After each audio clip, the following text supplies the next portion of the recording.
Thank you, Patricia, for those kind words. That's really sweet. Was that me you were talking about? And thank you all for being here this morning on a Saturday. It's really, really great to have you here, and I hope I don't disappoint you. So I'm going to talk with you today on the topic of why you can't teach United States history without American Indians. And I want to begin with a statement of fact that helped precipitate the edited volume that this talk employs as a title. Slide. How am I going to signal you on this? I can just watch the screen. You can just watch the screen. Hold on just 1 second while I get this set up.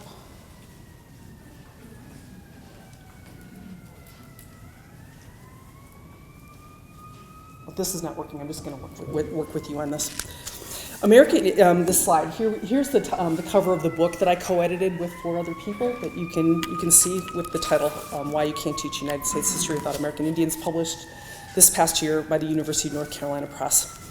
American Indians remain extremely marginalized in narratives of United States history in spite of more than 50 years of new groundbreaking scholarship that centers Indigenous people. I would be negligent not to point out that a great deal of that groundbreaking scholarship has drawn on the unparalleled collections of materials housed in this very building, and some of it has literally been written within these walls. Much of this scholarship has been fostered by the existence of what is now called the Darcy McNichol Center for American Indian and Indigenous Studies, which was founded in 1972 and quickly became a widely acknowledged epicenter for innovative and important work in the field, a field that was emerging anew at exactly that moment. My connection to the McNichol Center dates way back to my graduate student years in the history department at the University of Chicago. I discovered the Newberry in my first year there, and over time, this building became my intellectual home in fundamental ways. This is long enough ago that I remember when Fred Hoxie became the director of the center. I also remember the day that then Assistant Director Colin Calloway's first published book arrived in the mail. He was so excited. Who knew that he would go on to publish dozens more of these books and that there's more coming? Anyone who gets their first book in the mail is really excited because you never know if there's going to be another one, right? I was fortunate enough to be allowed a precious carrel on the 4th floor, which I made my home away from home pretty much the whole time I was a graduate student. I won't say how long ago that was. I researched and wrote a solid chunk of my dissertation first book in this very building. Turns out the second one too. I also met just about everyone who mattered in the field during their fellowship residences here at the center, during the frequent seminars that were held here, and the many important and stimulated conferences held in this very room. I even worked for the center sometimes. Fred would call me up and say, "Hey, Jeannie, Rose, quick, can you help out?" "Sure, Fred, I'll be right down." In these ways, I was a lucky eyewitness to many of the earliest concerted efforts to change narratives of United States history and make them accountable to Indigenous studies and Indigenous people. The problem of how American Indians do and do not appear in textbooks has been the focus of agitation for a long time. And predictably, the Newberry has been vitally important to that story. The first aggressive attempts to attack this issue stemmed from a series of conferences organized here and elsewhere by Fred Hoxie in the 1980s that resulted in several publications, most notably the book, The Indians versus the Textbooks, Is There Any Way Out?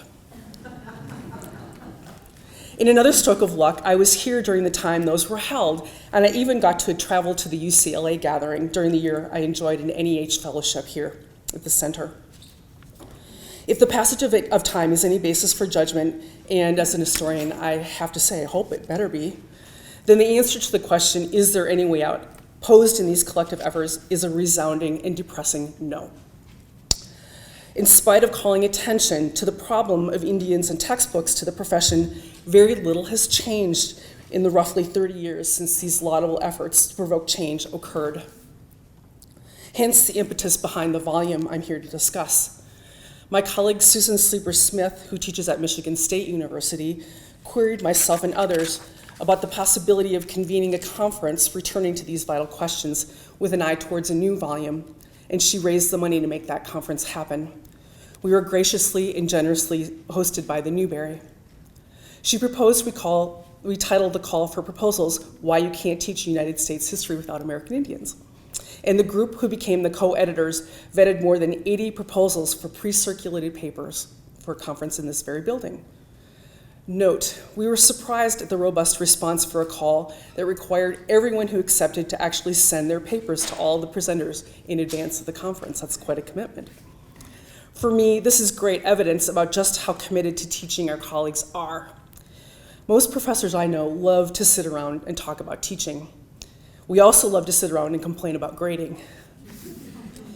We culled this lot down to about 24 scholars to invite, organized them into sessions, and invited other folks to comment on those papers. The conference that resulted drew an intently involved audience that pretty much filled up this room on a gorgeous fall Saturday. 19 of these papers made it into the published volume. One of the burning questions in putting the volume together involved how to organize it. I advocated pretty vigorously for a topical approach that might provoke readers to think about how US history is taught in general from an Indigenous perspective. And I was, quite appropriately, overruled from every quarter. This would have been too confusing. We decided we wanted to create something that looked accessible and not something easily dismissed as too outside of US history. Instead, we opt for a far more pragmatic ordering that acknowledges the power of how US history is currently taught, at least in the college level, 2 terms divided at Reconstruction. Another slide. So here, I just want to kind of talk through the table of contents a little bit, give you an idea about what the volume hopes to do. US history since 1877, you can see by the titles, Borders and Borderlands by Juliana Barr, that's topical, right? It asks the readers to think about geography from the perspective of Indigenous people and how borders exist and are negotiated and are created. So that's a kind of overview of a way to think about reorienting the narrative. The next one, Encounter and Trade in the Early Atlantic World by Susan Sleeper Smith, takes a new approach to early American history, the Atlantic world. It's been around for maybe 10, 15 years as an organizing feature to think about encounters with Native peoples. So if you look at the next 2 chapters, you have Rethinking the American Paradox, Bacon's Rebellion, Indians in the U.S. History Survey by James Rice, and then the next one, Recentering Indian Women in the American Revolution by Sarah Pearsall. Here we have 2 events that are in U.S. history textbooks already, right? And asks its readers to think about how Indians belong in those stories. Let's see, The Empty Continent, Cartography, Pedagogy, and Native American History by Adam Jortner also takes up mapping and how it appears in textbooks. Actually, it's a really thought-provoking piece that shows the ludicrousness of how US history textbooks use mapping and how it completely erases Native peoples and Native perspectives. The Doctrine of Discovery, Manifest Destiny, again, a key theme in US history, and American Indians by Robert Miller, who's actually a law professor, so it looks at this concept of the doctrine of discovery. Indians in the California Gold Rush by myself. You're going to hear a lot more about that in a minute. I'm going to give you that as an example. Why You Can't Teach the U.S. History Survey, the History of U.S. Slavery Without American Indians by Paul Conrad. American Indians in the Civil War by Scott Manning Stevens, Patricia's predecessor at the McNichol Center. Next slide. So here's the second half of this survey, right? Indian Warfare in the West, 1861 to 1890 by Jeffrey Osler, which actually delivers a really fascinating argument about genocide and policy. Really amazing. America's Indigenous Reading Revolution by Phil Round, looking at how Indians embrace the technology of reading over time. Working from the Margins, Documenting American Indian Participation in the New Deal Era by Mindy Morgan. I mean, the New Deal, that's something that's in every textbook, right? Indians are a big part of that policy. So they belong in that narrative, we argue, in this book. Positioning the American Indian Self-Determination Movement in the Era of Civil Rights, John Laukaitis. Again, civil rights. Indians should be part of that story in textbooks. Indians Moving to Cities, David Beck and Rosalind Lapierre. Urbanization is a big theme, right, in the U.S. History Survey. Beyond the Judeo-Christian Tradition, Restoring American Indian Religion to 20th Century U.S. History by Jacob Betts, another big theme. Powering Modern America, Indian Energy and Post-War Consumption by Andrew Needham. This is part of a book he just published. It just won 3 big awards. Great book. Next slide. And then finally, this is the one place I won, Reconceptualizing the Narrative writ large. So we have here 3 chapters that ask you to think about a different way of conceptualizing U.S. history in general. Mikhail Broknoff, Ekstrom and Margaret Jacobs, Teaching American History as Settler Colonialism. The next chapter by Chinina Lomawaima, Federalism, Native Federal and State Sovereignty. And then finally, Chris Anderson, who teaches at the University of Alberta, so we have a global perspective here, global indigeneity, global imperialism, and its relationship to United States, US history. So a few final words on the volume before turning to my contribution as an illustration of what we hope to achieve in this project. The volumes produced out of each of these two Newberry initiatives suggest subtle differences in approach. I'm referring here to Hoxie and us. Hoxie's volume, The Indian versus the Textbook, Is There Any Way Out?, is a careful and important dissection of the problem of US history textbooks and a landmark achievement in spite of the fact that not enough has changed since its publication. We collectively thought of why you can't teach United States history without American Indians as a more insistent and aggressive approach. And we consciously constructed it to be a practical tool in some ways for teachers at many levels to use to transform their own approach in the classroom. One could use this volume, we hope, to revise elements of teaching in spite of the ongoing textbook problem, so we don't have to wait for those new textbooks that we think do a better job. Our hope is that this volume will help bridge the gap that so many of us who teach American Indian history find in our classrooms. We routinely encounter students who are actually angry to learn what has been concealed from them in the ways US history narratives have been packaged in textbooks and in the way they've been taught. And this is a disclaimer, I have never taught the US History Survey. I only teach American Indian history. So I have this disconnect that comes from that angle as well. But it's why have I never been taught this before? This is fundamental to me understanding who I am and where I am. How to address this ongoing issue is fundamentally important, and only time will tell if we have success in achieving this aim of transformation. So, as our group gathered, I boldly offered to write a chapter on Indians and the California Gold Rush. At which point, one of our co-editors, Nancy Shoemaker, burst out laughing and said, "What do you know about the California Gold Rush?" My response was, "Well, I teach it all the time.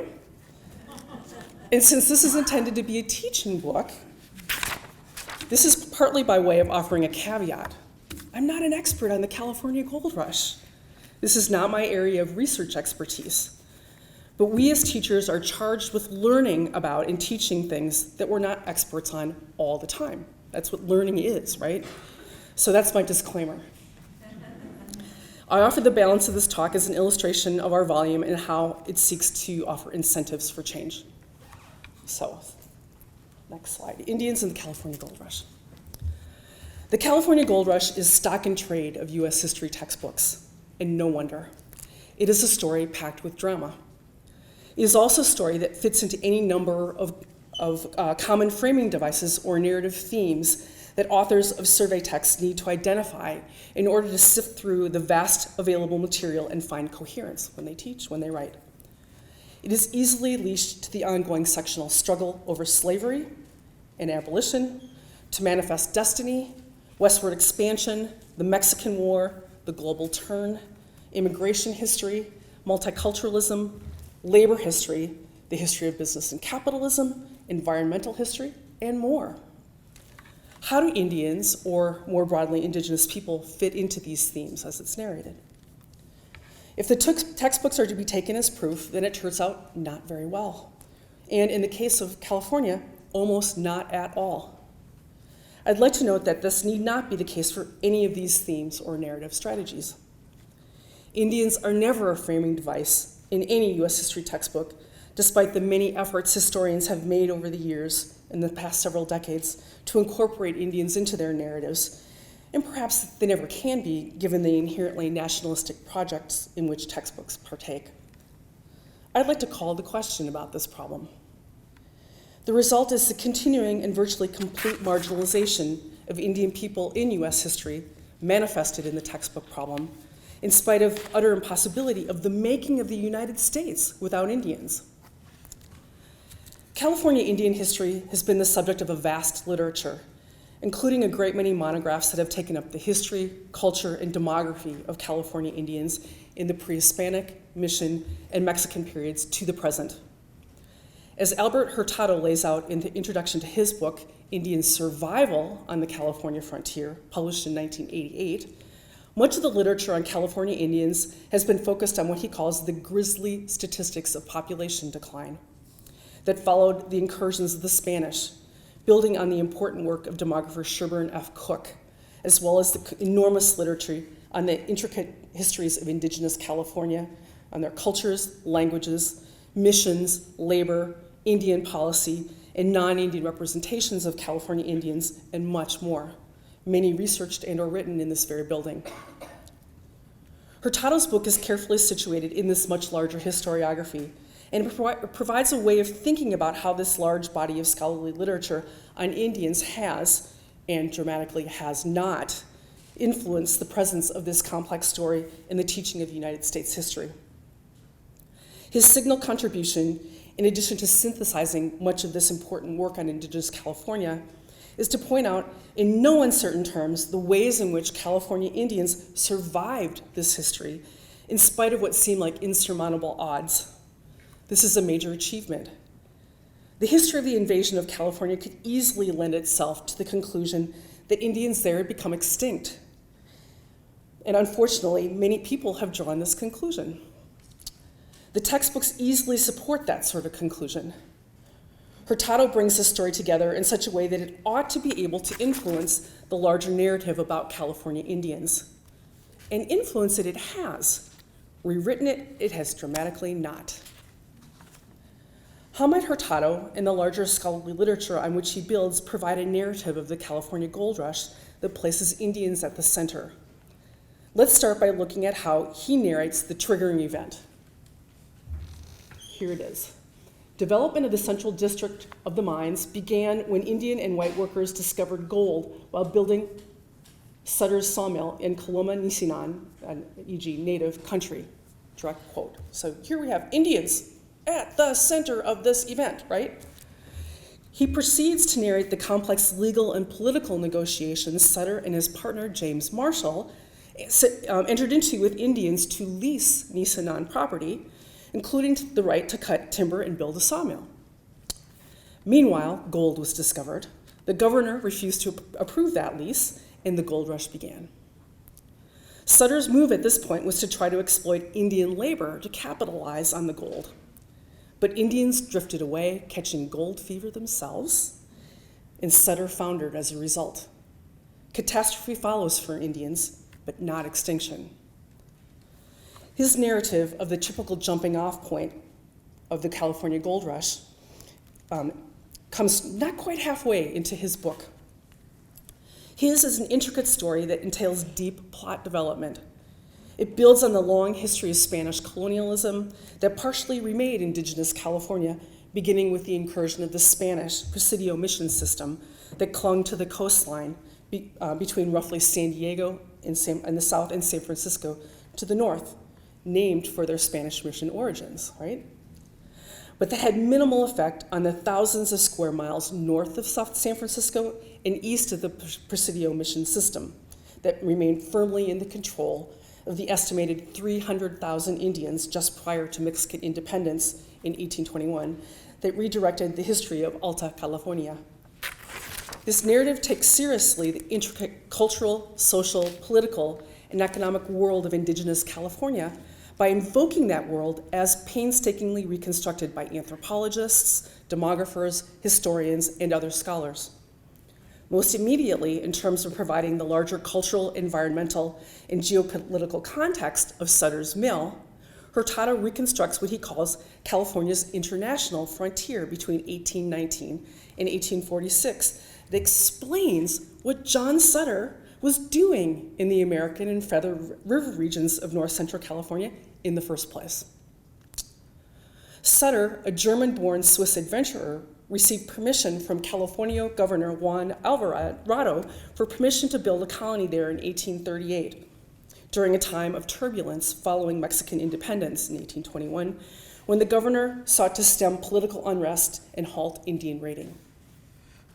With a company of, quote, a few trappers, 10 Hawaiians, and an Indian boy from the Rockies, unquote, Sutter headed into the interior and gained a foothold among the Nisenan after having been rebuffed by a party of 200 Gualcomne Miwok men. After tense negotiations and with threats of violence, Sutter gained a foothold there, creating a system of labor, trade, and allegiance that fed his vision of creating a feudal kingdom in the interior of California while exploiting Indian lands and labor to the hilt. Indian labor built, and Indians did virtually all of the work on Sutter's rancho, which included expansive wheat crops, as well as a distillery, hat factory, blanket works, and a tannery. He incorporated Indian hunting, fishing, and trapping into New Helvetia's economy, that's what he called it, and defended the whole operation with a fort manned by Indian soldiers. And here's an etching of it, and you see the Indian soldiers. Here's Sutter's fort and his rancho. Building on and transforming a Hispanic model of Indian labor integration that included a complex combination of slavery, peonage, and free labor, Sutter's presence disrupted Indian families, communities, and social systems, as well as their economies, though nothing like the changes that were about to come. But what is without question is that Sutter found himself inside an overwhelmingly indigenous world, albeit a world he helped integrate into an international fur trading system. And while Indians in this context face a whole new set of dangers and challenges, the new labor arrangements provided new possibilities for Indian survival as well. The swirl of events surrounding the Mexican War and the rapid achievement of statehood left the regulation of Indian affairs in this context in total chaos just prior to the events described here about the start of the gold rush after the rapid attainment of statehood. And California Governor Mason stepped in with the twin goals of regulating Indian labor and protecting the interests of ranchers in attempting to protect them from Indian raiding of their livestock. This helps explain how John Sutter came to be appointed the first sub-agent of Indian affairs, in spite of what seems the obvious impossibility of that arrangement safeguarding Native interests, right? The larger context of allowing Indigenous rights and interests to be swept aside is a vital legacy in California Indian history, including in the textbooks. The US responded pathetically and utterly ineffectually to the impact of the gold rush on California's Indigenous people, doing virtually nothing to halt the horrific exploitation of Indian bodies, resources, and land and labor as the world rushed in. Brutal wars and violent rounds of retaliation racked the central and northern mining regions of California, including the Mariposa War, 1850 to 51, Yuma and Mojave War, 1851, Rogue River War, 1855 to 56, Modoc War, 1872 to 73, and incessant day-to-day violence. Meanwhile, the state passed the illegal 1850 Act for the Government and Protection of Indians that purported to bring order to the chaos. But this act, in place for 10 years and affecting an estimated 10,000 Indian individuals who were indentured under its provisions, effectively legalized Indian slavery and the theft of Indian orphans and land in the guise of benevolence until it was repealed in 1860 as a violation of federal emancipation procedures. Belatedly, federal negotiators hastily concluded 18 treaties, grossly imperfect, with Indians that did not come close to accurately representing the dozens of separate tribal peoples in California. But all of that was to the naught in any event, since even these bare-bone arrangements secured in the proposed treaties, which would have set aside a meager proportion of lands of California for its indigenous peoples, were never ratified by the Senate due to pressure from California interests who opposed them as too generous to Indians. California created temporary state reservations instead, located in areas they thought devoid of gold or nearby fertile ranch lands that were in need of Indian labor. Hurtado's narrative of the discovery of gold at Sutter's Mill tell us why there is a Sutter's Mill to begin with, and it narrates with a fair amount of precision who was involved in this complicated, messy history of encounter, coercion, and cooperation. It also locates the discovery of gold not with a single non-Indian adventurer, but as a collective product of Indian and non-Indian labor that is much more plausible than the heroic feat of the enterprising James Wilson Marshall of the standard narrative. How many people in this room know that narrative of Sutter's Mill, right? It's everywhere, as I'm about to show you. Hurtado positions Sutter as a manipulative operator who tried to further exploit Indians to monopolize the discovery. Failing to secure legal indenture over the land, he turned to a practice he knew well, exploitation of Indian labor in the mines. In the end, he failed in this, as in all of his ventures. Indians themselves caught gold fever and pursued their own interests. Sutter died impoverished in Pennsylvania in 1880, a bitter man reliant on the kindness of charity. Narratives in textbooks, by definition, cannot include this sort of depth of richness. But by not striving to at least gesture towards the larger Indigenous context, they instead cast James Wilson Marshall, Sutter's Mill, and the discovery of gold as the central figures and location and events to spark the drama of the California gold rush. Marshall and/or Sutter are depicted as lone wolves casting for their fortunes in a distant and vacant land. Living in isolation rather than as an essential node in a social system made through Sutter and others, complex coercions in an Indigenous world. They are memorialized as the spark that fuels the dramatic history that follows, a history that makes San Francisco and California without any meaningful inclusion of Indians in the story. This story doesn't ask or answer the question of who they were or what they were doing there. Instead, the long, complex, and inherently Indigenous history of this moment is almost entirely elided. For the purposes of this talk and the chapter from the book, I looked at the portrayal of Indians in the California gold rush in major textbooks with publication dates between 2009 and 2014. In other words, the textbooks that are in the classrooms right now. These are 2-volume or single-volume, multi-authored textbooks intended for college classrooms that are commonly adopted. They're big sellers. How did they fare in incorporating Indians into their account of the California gold rush? And remember, they've got Hurtado to draw on and a whole lot more. Let's start by returning to the story of John Wilson Marshall and Sutter's Mill as they appear in the 7 textbooks that I'm looking at. And please note when you see these slides that some of them have more than one narrative. So it's 7 textbooks, but it's going to be 9 quotes that we're looking at. Slide. In 1848, while constructing a sawmill along American River, James Marshall noticed gold flecks in the mill race. More discoveries followed, and when the news reached the east, it spread like wildfire. The following spring, the overland trail was jammed with eager 49ers. Some 80,000 immigrants journeyed to California that year alone, about 55,000 of whom took the overland route. Slide. 9 days before the signing of the Treaty of Guadalupe Hidalgo, an American carpenter discovered gold in the foothills of California's Sierra Nevada range. The gold rush began within a few months. However, the American presence in California changed dramatically after 1848 when gold was discovered at Sutter's Mill in northeastern California. News of the discovery brought tens of thousands of new settlers from the eastern United States, South America, Europe, and Asia. In the gold rush, 49ers raced to claim the riches in the California mountains, and men vastly outnumbered women. Single men came with brothers, neighbors, or friends. Married men left wives and children behind, promising to send for them once they struck gold.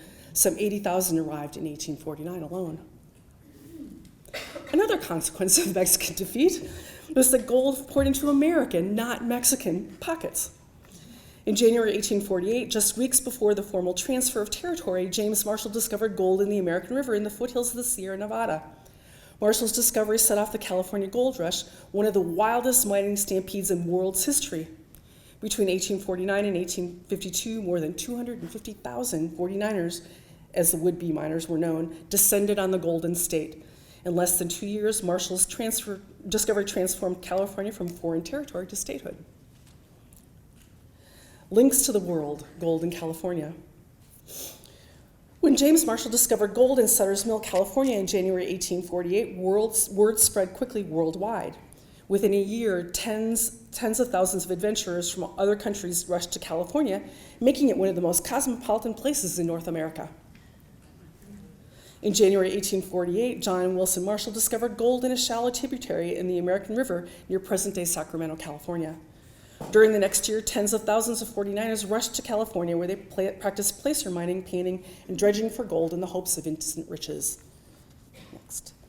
On January 24, 1848, Henry William Bigler took a break from building a sawmill for John Sutter in California's Sacramento Valley and penned in his pocket diary, "This day some kind of metal was found that looks like gold."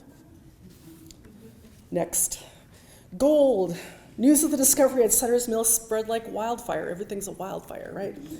By late 1848, immigrants from all over the world and migrants from all over the United States had begun to pour into the foothills of the Sierra Nevada mountains.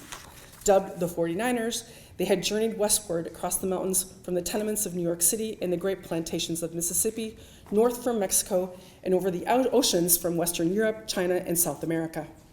Equipping themselves with simple mining tools, the 49ers began to dig for buried treasure, determined to stake a claim and make a fortune. And I saved my favorite for last. This is actually two passages from one book separated by a few pages. Tobacco chewing to President Taylor, with his stumpy legs, rough features, heavy jaw, black hair, ruddy complexion, and squinty gray eyes, was a military square peg in a round hole. He would have been spared much turmoil if he could have continued to sit on the slavery lid, but the discovery of gold on the American River near Sutter's Mill, California, early in 1848 blew the cover off. A horde of adventurers poured into the valleys of California, singing, "Oh, Susanna!" and shouting, "Gold, gold, gold!" They began tearing frantically at the yellow graveled streams and hills. A fortunate few of the bearded miners struck it rich at the diggings. Okay, that's good for, oh no, let's go to the next one. A couple of images for you to look at. Here's an Indian miner with a name, Sam Pitt, with his pick and gold pan. He's not in any of these textbooks. It's in Hurtado's book. And then one more for something for you to look at while I'm talking some more. On the left, you have Indian women panning out gold. The child right there, right? And here, these are all lithographs from the 19th century. You have multicultural gold rush California depicted that you wouldn't know anything about from these textbooks, right? Here are all of the versions of the James Wilson Marshall / Sutter Mill story about the discovery of gold setting off the California gold rush in the textbooks I sampled, and I think that they all look like this if I went further. Pick your poison. And notice how all the passages work to consolidate a narrative of the gold rush that reduces it to icons. No wonder people know what they think they know about the California gold rush. Dramatic tension and interpretive stance set aside, notice that not a single one of any of these passages gave any indication in this story, even the possibility of any Indian involvement in the sequence of events that this story set in motion, although in later paragraphs, 3 of them mention the presence of ranchos as a legacy of the Mexican era, and 2 of those discuss the fact of Indian labor on the ranchos, only 2. Overall, 4 of these included some mention of Indian labor as part of the story of this era. 5 textbooks discuss Indian demography, specifically the dramatic decline unleashed by the gold rush, but none of these textbooks pause to point out the remarkable fact of Indian survival in spite of the horrific consequences of the gold rush. 2 textbooks discuss the 1850 Order for the Protection and Governance of Indians, located in the context of California's admission to the Union as a free state and as an example of the violation and the prohibition of slavery that came with statehood.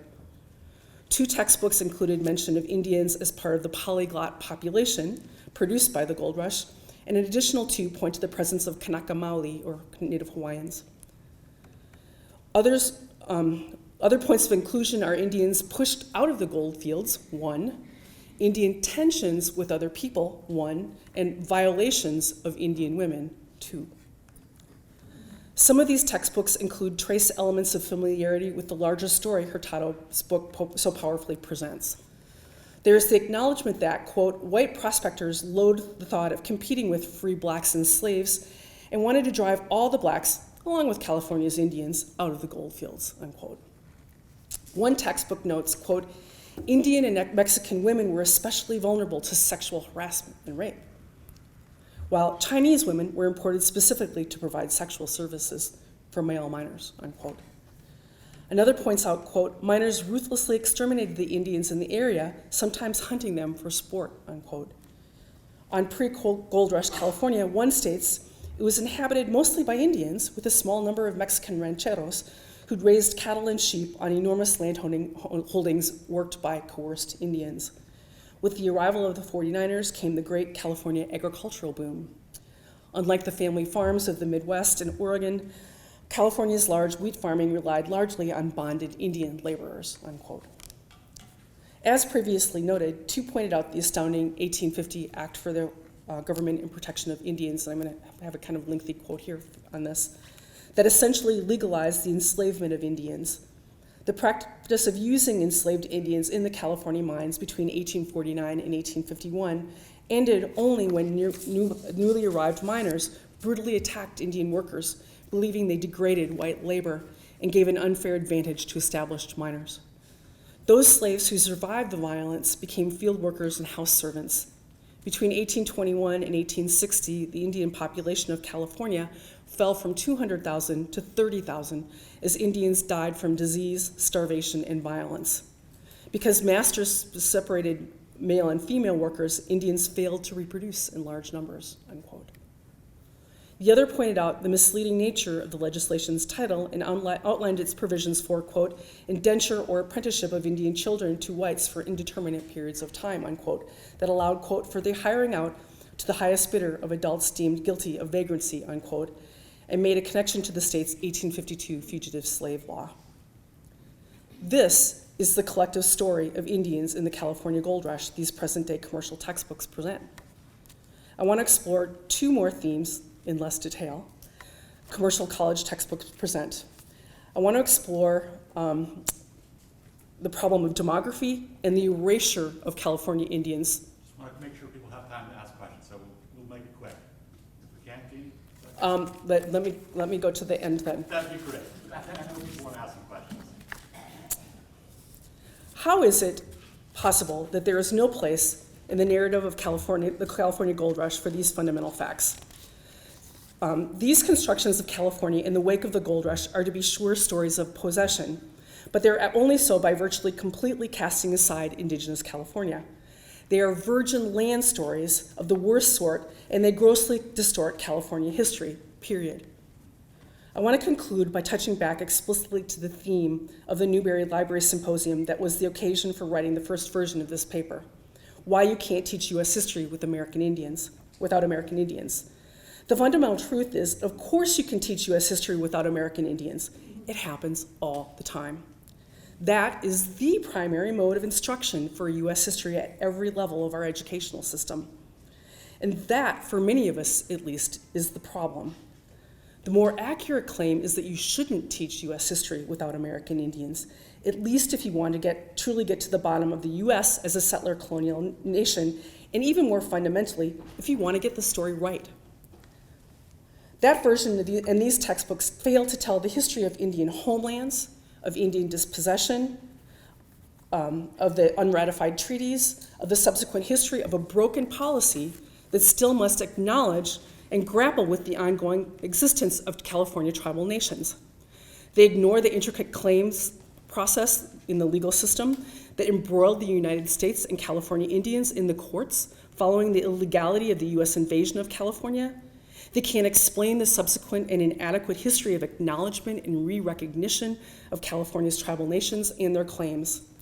And they can't account for the remarkable fact that California tribal nations influenced the California gubernatorial recall of 2003. They had clout to do this because they exist as tribal nations in the present. It seems to me that these kinds of failures is why you can't teach a responsible U.S. history without American Indians. Thank you.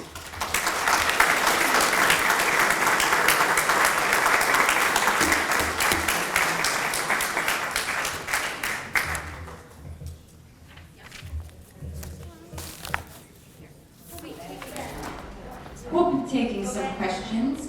Raise your hand and we'll bring the mic to you so we can hear.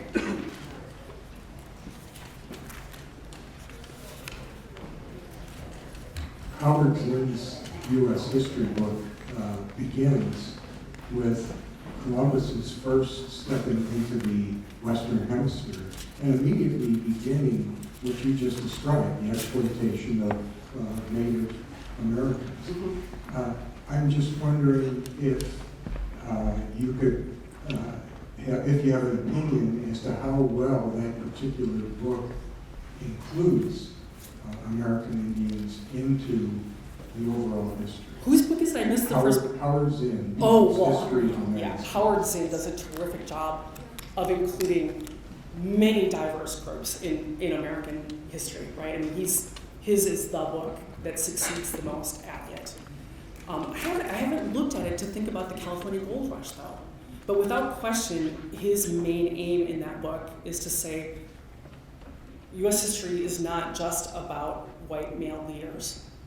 You need to account for all kinds of different people in the history of the United States from the beginning on. So, I mean, that's in some sense, that's what got as pun the gold standard for right now. Just to add on to what he was asking about or talking about, is I'm a teacher of English at a private school here in Chicago, kindergarten through 12th grade. And at least 10 or 15, I've been there for 40 years, at least 10 or 15 years ago, the history teacher there, who was a graduate of the University of Chicago, used the Howard Zinn book as his textbook for the history course in our school. So at least in our little private school, that textbook was used. That's great. You had the engraving up for a while, the woman, the Indian woman who was panning for gold. Yes. And I was wondering if there were any, to what extent Indians were successful in their mining attempts, and at what level that they were able to succeed. And if there were any characters, any interesting people along the way who were able to break through somehow and become successful miners. You know, in some senses, so the basic answer is not, right? I mean, so just in terms of the gold rush in general, mostly young men, right, came to get rich and get out quick, right? And most did neither, right? They came, they didn't get rich, and they stayed. So that's a characteristic of frontiers of exploitation in general, and that certainly is true of Indians. The violence that I just alluded to in the talk was really, really horrific and incessant. And what ends up happening in California is basically, and I would have said something more about this as well, that never in these textbooks is it acknowledged that Indians are the rightful possessors of the land of California, right? I mean, it's just never part of the narratives. There's nothing about treaty making, which is the policy of the United States government, of diplomacy, any of those stories. None of them are included. They don't even talk about the wars that happened. So what happens is that natives are completely dispossessed in California. And there's a remarkably complex story about how they come to possess the lands you see depicted on this map. How they come to be, at this moment in time, 102 plus 4 federally recognized tribes. In some cases, what they did was banded together and bought the land back themselves, so that they could continue their communal existence as tribal nations, only to then, in the 20th century, be re-recognized as tribal nations that you see on this map. So successful in the short run, maybe a little bit, but in terms of, I mean, San Francisco is remarkable for the people who were made, the fortunes that were made in the gold rush, right? Like Levi Strauss, Wells Fargo Bank, all these come out of the history of success in capitalizing on the gold rush. But that's by far the smaller part of the story in terms of Indians. Thank you. This is very interesting. I'm in the process now of reading a biography of Red Cloud in the plains area of the United States, and the gold rush had a major impact on the Native Americans throughout the plains, as what was a trickle of people moving from the east to the west became a torrent, right, and disrupting and bringing many more whites into contacts with the much more nomadic tribes of the plains. Do you have any thoughts about? Are you looking at that, or is that something else that our history sorely neglects? Well, I would say you're absolutely right. And so how do you get to California? Most people came the overland routes, right? They're going straight through native lands and creating all this disruption as a result. It starts early on with the Oregon migration, but the gold rush and other mineral strikes. I mean, mineral strikes are a disaster in Indian history, right? They create all these ripple effects. So the disruptions are happening everywhere, even though all the dramatic action is happening in this particular story in California. So, I mean, and how that hits the textbooks actually is, of course, the Lakota resistance is so epic, right? And Custer. So that's something that tends to make it into textbooks, right? And then typically what you get is 1890, the Wounded Knee Massacre, and that's the end of Indian history in most textbooks. I mean, they might appear in the civil rights movement with the American Indian movement, right? But typically that's the last chapter. So that is a story that is more well known.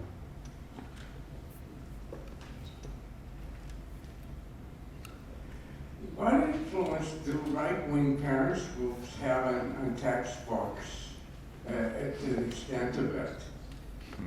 An enormous amount.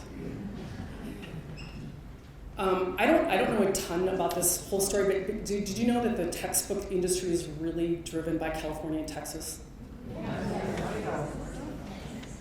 So the narratives that we get come out of those big markets, and the textbooks are written for those markets and to satisfy those markets. I actually have a good friend who just served on the AP board to review textbooks, Juliana Barr, one of my co-editors for this volume. She's a wonderful historian, and her hope was that she could make some kind of change in how AP history is taught regarding Indians, and she resigned in despair. So, right on. We've got time for more question right over here. Isn't the problem that if you put Indians into U.S. history, the whole history of the United States becomes not of settlers, but of colonial exploiters, Yeah. and it totally turns our history on its back, Yeah. and we can't cope with that. I mean, we're looking at genocide in different places around the country, in the world, and we're appalled, but we practiced it ourselves when we settled this country, and to admit that and to look at it sharply is not, we have no appetite for that. Dead on. Absolutely. So I was trained in the field of U.S. colonial history at the University of Chicago. That was what the field was called at the time. That whole field, and I would argue still continues to be driven by the notion that the American Revolution is the post-colonial moment of the United States. And now a lot of people use the term early American history. I think that's a euphemism, because you're dead on. If you take settler colonialism seriously in the United States, then the national narrative has a real problem. So very, very well stated. Thank you very much. Thank you.